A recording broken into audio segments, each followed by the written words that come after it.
Lijiang gave us a mountain we weren't ready for. A gorge so deep, you hear the river before you feel it.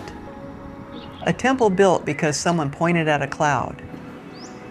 And dozens of brides on a plateau where, not so long ago, couples came to end their lives rather than be kept apart. That was video 3, day 9 of 22. We are heading south, Dali, then Kunming. Here is what this leg of the journey gave us. A grandmother stitching a pattern into fabric. The design only appears once the dye is applied and the thread is pulled out. A train station bigger than any airport we've ever stood in. A woman walking through 32-degree sunshine in a face mask and gloves to the elbow. And it's not what you think. Zarko fails to find shoes in a country of 1.4 billion people. And a stone forest that has been standing for 270 million years, with a story inside it that nobody forgets. That's what's coming. Let's go.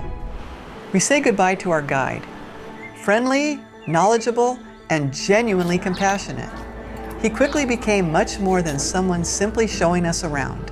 As part of our journey with ChinaTours.com, we couldn't have asked for a better companion to help us understand the places, people, and stories we encountered along the way. And like every highway we have driven in Yunnan, wide, smooth, almost empty. We stop once at a highway rest stop, spotlessly clean, better than most public restrooms we have come across anywhere in Europe. A highway rest stop. China keeps doing this, giving you something better than you expected in a place you weren't looking for it. And then the mountains show up and the road goes straight into them. 10 tunnels between Lijiang and Dali, long ones, the kind where you are inside the mountain long enough to have a full conversation before you come out the other side. At this point in the trip, we have driven through enough of them that we barely notice. We'll come back to that. Our first stop is not Dali itself. It is Zhoucheng village, a bi-minority settlement about 30 minutes before the city, named by China's Ministry of Culture as the home of national tie-dyeing art. More than half the people who live here are involved in the craft in some way. We did not know that when we arrived. The women in the market are wearing traditional Bai dress, the full outfit, layered clothing, elaborate hats. Not for a show, not for a photograph. Well, I like their hats. Yeah. They're very colorful. They're traditional clothes. And they wear those every day. That's Yeah. Daily life. It's not a costume. Nobody dressed up for us. We barely registered. The stalls have vegetables and garlic and fresh fish and, at one point, raw meat on a piece of wood. Everything exactly as it should be. We are the only outside faces for as long as we are there. We visit a tie-dye workshop. I want to be specific about what tie-dye means here, because it has nothing to do with the 1970s. The dye comes from indigo plants. The colors that come out are deep blue and white. What the women are making looks nothing like anything you have seen on a concert t-shirt. In the courtyard, an older woman is sitting with fabric in her hands, stitching it in a precise, deliberate pattern. That pattern will only reveal itself after the bundle goes into the dye and the stitching comes out. What looks like a careful arrangement of knots becomes something completely different on the other side. She is in the middle of it when we arrive. She does not look up. We watch her for a while. Our guide puts one of the traditional hats on my head. Oh, the wind! Yeah. And the hua, the flower, you saw the flower here, yeah. And xue, the white color, the snow, this white color, xue. And yue, the curved shape means moon. 4 scenes of Dali, worn on your head every day. From Zhoucheng, we drive into Xizhou, bigger, more of a proper town, with a larger market. First stop is lunch, specifically something called Dali Pizza. Not pizza, it is round. That is where the similarity ends. The sweet version has rose petals baked inside. Actual rose petals. The market has more tea than either of us has ever seen in one place. Big cloth sacks of it everywhere. Loose leaf, no tea bags anywhere near here. Yunnan is one of the great tea-producing regions in the world, and standing in this market, you understand what that actually means. There are varieties, grades, ages, methods. You do not just buy tea, you choose it. Next is the Yan family mansion, built by a man who started out trading goods between two nearby towns and ended up with one of the most powerful trading empires in Yunnan. The Bai people had a very specific idea of how a successful family should live. 3 wings of rooms arranged around a central courtyard, with one white screen wall closing the 4th side. The wall faces east, so the morning sun hits it and bounces light back into every room. Walking through the rooms, you get a sense of how the tea business actually worked. The trading routes, the scale of it. Dali sits on the edge of Erhai Lake, the 2nd largest freshwater lake in Yunnan, and the primary freshwater source for the entire region. A lake cruise is on the itinerary. Here is what the cruise is. The boat leaves the pier. It drives to the middle of the lake. Then it turns around and comes back. That is the cruise. What makes it worth watching is the people around us. The moment the boat reaches the middle of the lake, the exact moment, everyone stands up, phones out, adjusting angles, fixing hair, finding the right pose. The photo takes about 30 seconds. Then, everyone sits back down. Phones back out. The lake, completely forgotten. We watch this happen, and then we look at each other. And then we ask our guide to take our photo. Same spot, same angle, same 30 seconds.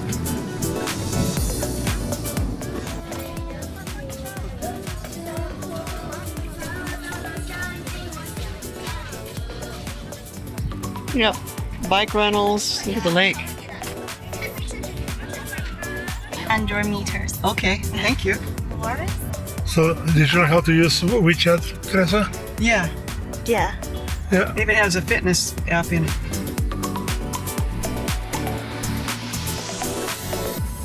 The next morning, the 3 pagodas and Chongsheng temple. The main pagoda has been standing for over 1,200 years.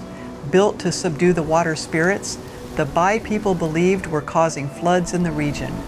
3 white towers rising from a reflecting pool, with the mountains directly behind them. The tallest stands nearly 70 meters high. That is not a small building. The temple complex spreads up the hill behind the pagodas. You can walk up, or you can take the electric cart. We take the cart. We have learned at this point in the trip that this is always the right call. We're going to visit the Chongsheng temple. The temples surprised me. I have been in Buddhist temples in Sri Lanka and Southeast Asia, and what you find here feels different. Not just visually, though it is visually different. The energy is different. This is Mahayana Buddhism, the dominant form across East Asia. The statues are larger, more elaborate, more golden. The goddess of mercy, Guan Yin, has an entire hall to herself, and she fills it. Walking back through Dali's old town, restored and busy, the way old towns in China tend to be, we come across 3 female police officers on patrol. Zarko asks whether they plan to arrest him. They do not. They want a photograph. 3 of them, full uniform, completely at ease, smiling like this is something that happens regularly. That photograph might be my favorite from the entire trip. One thing we appreciated about traveling with ChinaTours.com was the chance to experience different ways of getting around China. And when it comes to transportation, China's high-speed rail network is something the country is particularly proud of. The Dali train station is bigger than most airports, platforms going in every direction. Then we find our seats. First class, quiet, smooth, spacious. Plenty of legroom and a great view out the window. Outside the window, villages, terrace fields, small farms on every piece of flat ground.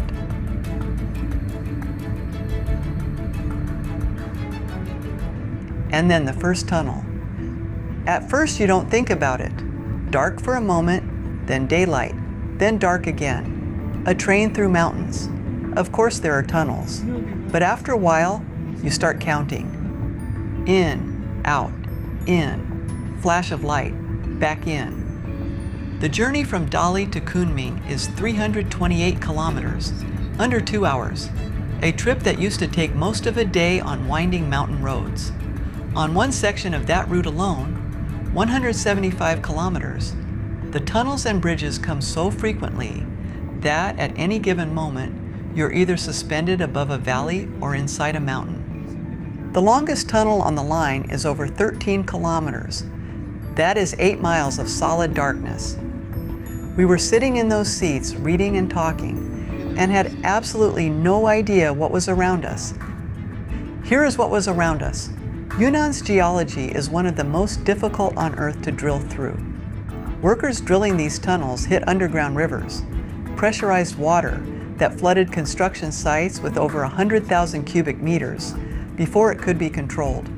One tunnel alone, 13 kilometers long, took more than 5 years of continuous 24-hour shifts to complete.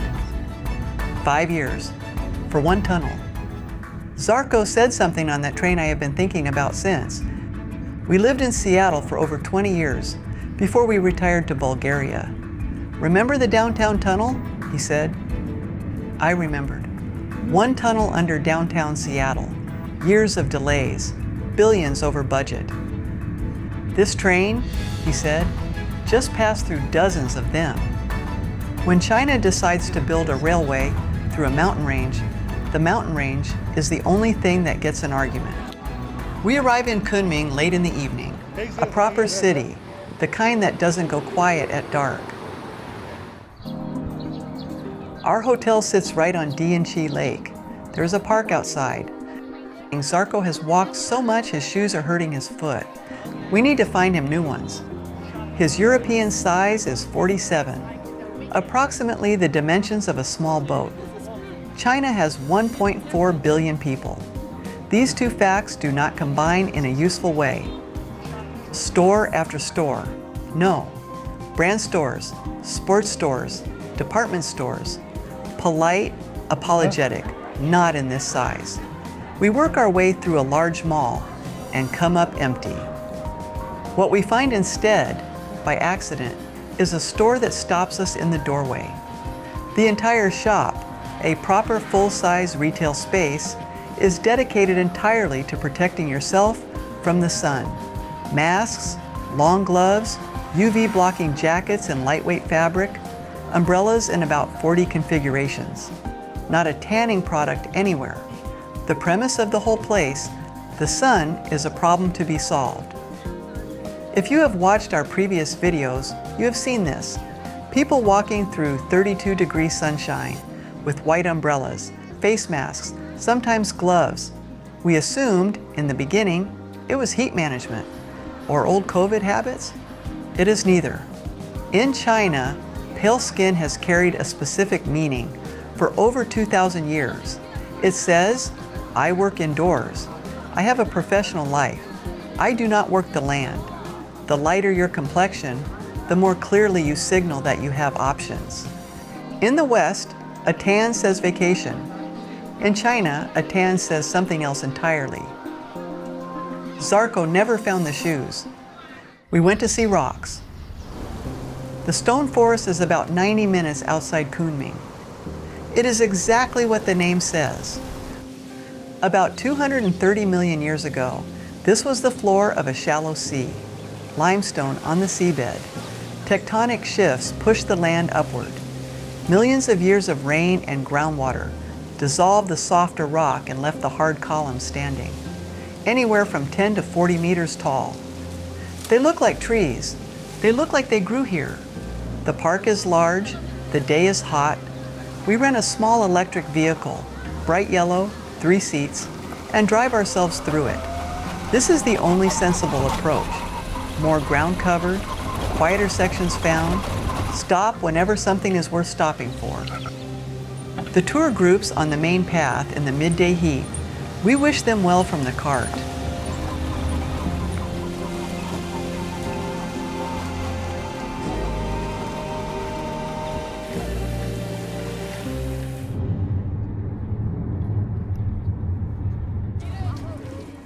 Green Lake Park is not what you picture when you hear those words. It is a lake, but the lake is threaded through with 4 small islands, all connected to each other by stone bridges and causeways. You walk from island to island, and every few steps the view changes. Water on both sides of you, the city somewhere behind the trees. It keeps you moving. It never lets you see all of it at once. On a cool late afternoon, the park is full, not crowded in an uncomfortable way, full in the way a place feels when people have actually chosen to be there. Families with small children, older couples walking without much agenda, young people moving through like they own it. Yunnan University is right across the road. You feel it in the crowd. The vendors here are nothing like what you see in the restored old towns. No tourist trinkets, small stalls with handmade things, local craft, artwork, things that look like someone made them. Near the water, a few operators have turned the setting into a proper photography business. You rent a costume, traditional ethnic dress, and they place you on a small stage above the lake with traditional decorations arranged behind you and the water in front. A professional photographer handles the rest. The whole thing is composed like a scene from 3 centuries ago. People take it completely seriously. The pose, the expression, the way the sleeve falls. We found a spot near the water and sat for a while. There is a version of Kunming that is train stations and shopping malls and tourist itineraries. And then there is this, a couple of hours in a park on a cool afternoon, watching the city be itself. That version is better. The other stop on our Kunming list was the flower and bird market. When you hear flower market, you have certain expectations. When you hear bird market, you picture singing birds in bamboo cages. What we find is a corner of a street with a few potted plants, 2 or 3 vendors with caged birds, some puppies,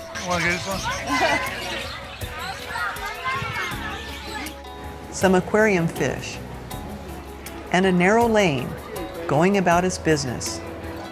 Your local grocery store has a better flower section. We don't know if the market has changed over the years, or if we visited the wrong one, or if our expectations were simply too high. Next, Guiyang, and from there up into the mountains to Miao minority villages that haven't changed much in centuries. Some of them with not a tourist in sight. Others, where the whole village comes together to perform, and we are the audience. We meet people we are not going to forget. We discover a culture that stops us in our tracks. And somewhere in those mountains, there is a woman cooking in a small kitchen who has no idea she is about to make the best meal of our entire trip. We'll see you there.